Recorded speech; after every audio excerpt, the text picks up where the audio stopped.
Page 41, Go Tell Aunt Nancy. Now they're introducing the key signature for G majors. One sharp, it's an F sharp, meaning every F in the piece will be automatically sharped. If they want an F natural, they have to put a natural sign in front of it. If you don't remember what a natural sign is, there is one in the third line down, first measure in the right hand, there is a B natural.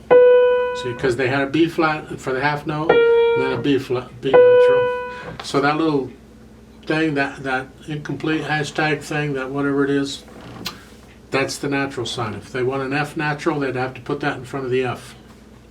Otherwise, it's an F sharp. Now on page 40, they're introducing you to the primary chords, the 1 and the 5/7 chords. So again, we have the 1 chord and the 5/7 chord.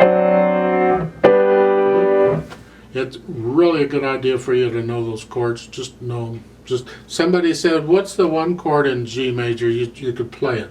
What's the 1 chord in C major? You could play it. What's the 5/7 chord in F major? You could play it. You just know the chords, especially if you want to improvise. They're important. In Go Tell Aunt Nancy, you've got the melody in the right hand. You're going to bring out the melody. You got the phrases. We want a little silence in the phrase, and we're talking about the right hand there. You're probably going to get silence in the left hand anyway because of the chords. In the second line, in the 4th measure over, the left hand gets the melody for a couple measures. Isn't that nice? They're sharing it. Oh. Then it goes back to the right hand.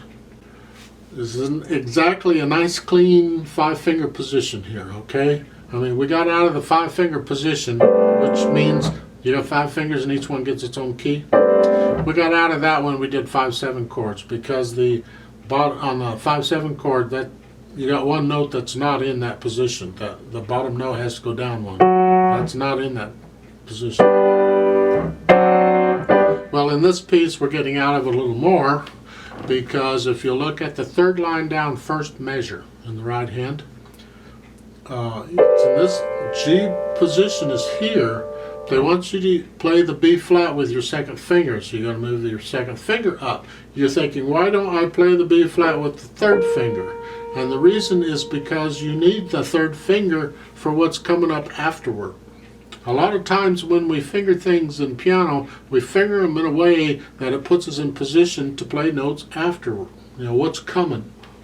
It prepares us for what's coming. So by putting the index finger on the B flat, you have more fingers then for the B natural and the C. And you're still in G position here, okay? We just changed that one thing. Okay? If you did this, now you're off. 2 fingers are off. You have the B natural and the C, and then you got to come back with a 1, and it's just blech. So it's better to do it this way. Sometimes these method books have fingerings in them I disagree with, and if that happens, I will point it out. It doesn't mean they're incorrect.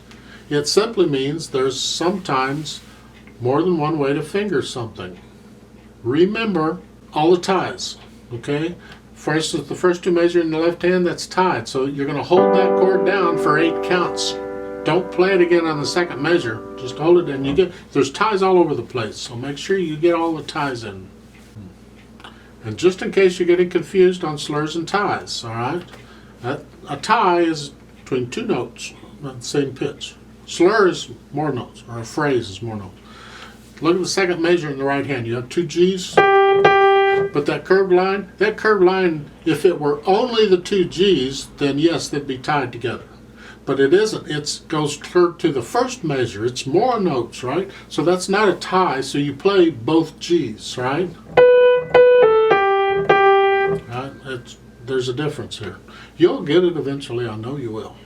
Now in the 2nd line and the last 2 measures, and the left hand gets the melody. The 3rd finger's playing the B, so in this case the 3rd finger's going to play the B flat. Generally you'd use the same finger for the black key as you'd use for the white key. Not always, because in the 1st measure, the 3rd line, you don't. Right?